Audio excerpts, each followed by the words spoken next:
านมาเนิ่นนานเหมือนสายทานไหลไปบ่หวนคืนแต่มีคำหนึ่ง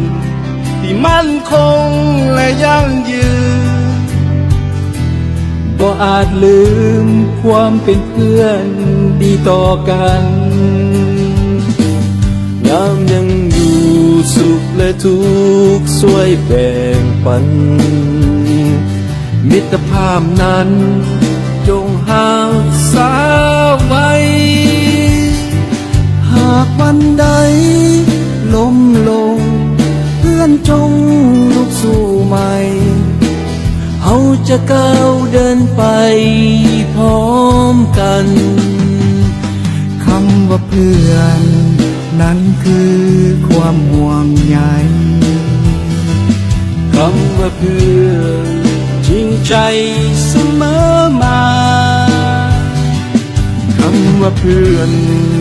บ่มีวันห่างลาชั่วดินฟ้าเพื่อนกันตลอดไป